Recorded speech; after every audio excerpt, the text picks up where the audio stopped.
Magandang araw po, panibagong araw, panibagong kaalaman na naman tayo mga kabady, no? Ako nga pala ulit si Dan, your tutor's buddy's friend. At kung bago ka pa lang sa channel ko, huwag kalimutan i-like at i-click ang subscribe button at i-click nyo na rin po ang notification bell para maging updated ka sa mga latest video tutorial namin. Noong nakarang araw, naituro namin kung paano lagyan ng encrypt password ang isang Excel workbook. Ngayong araw, ituturo naman namin kung paano naman proteksyonan ang iyong workbook sheet. Umpisa na po natin mga ka-tutors buddy, no? Sa ribbon tab, select nyo po ang review button. Sa review button, makikita natin ang mga gamit nito. Kagaya ng dictionary, pag-check ng saktong salita o impormasyong nilagay mo. Thesaurus, ito naman ang tutulong sa iyo kapag ikaw ay nakapost na sa idea at wala nang maisip na salita. Workbook statistics, pinapakita naman ito ang impormasyon ng isang workbook. Check accessibility, tumutulong din ito kapag may mga problema ba ang iyong workbook. Smart lookup, tumutulong sa paghanap ng definisyon, mga imahe at mga resulta gamit ang online sources. Translate, ito naman ang tumutulong kung paano i-translate ang iba't ibang uri ng lingwahe. New comment, maglalagay ng mga notes sa isang parte ng cell. At mga encryptions kagaya ng protect sheet, protect workbook at allow edit range.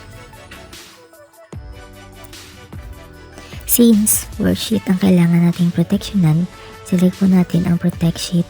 Ito po.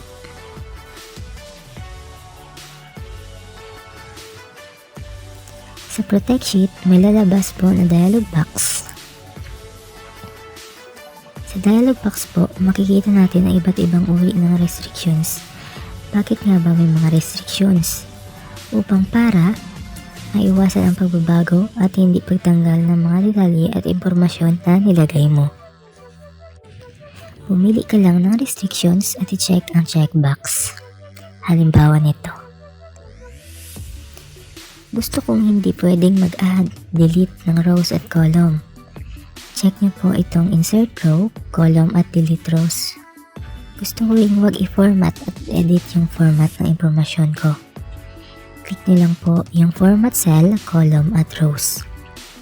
Makikita rin po natin na mayroong password ang text box. Kagaya po sa pagprotekta ng iyong Excel workbook. Sa password text box, maglagay ka rin po ng napili mong password. Tandaan po mga ka-tutors buddy, no? Walang limit ang paglagay ng password sa sheet.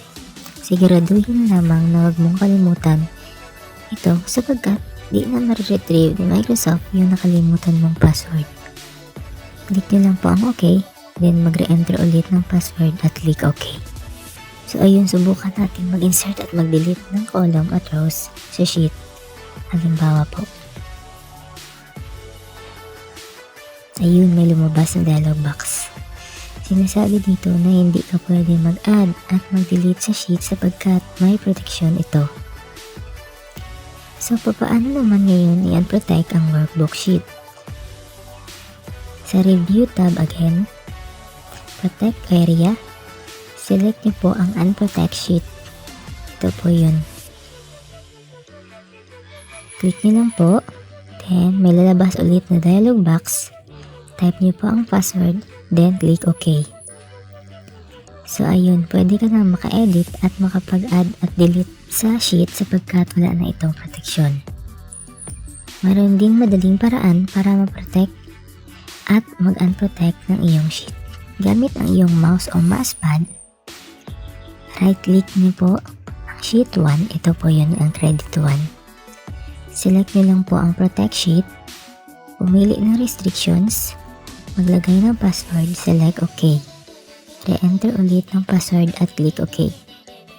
Same process lang po ulit mga ka-tutors buddy sa pag-unprotect ng sheet. Right-click on sheet tab, credit 1, select unprotect sheet, maglagay ng password, then click OK. Pwede ka na ulit makapag-edit. So ayun mga ka-tutors buddy, hope may natutunan kayo sa video tutorial na to. Huwag kalimutan mag-subscribe at i-click po ang notification bell para maging updated ka sa mga bago naming video tutorials. Thank you po and keep safe.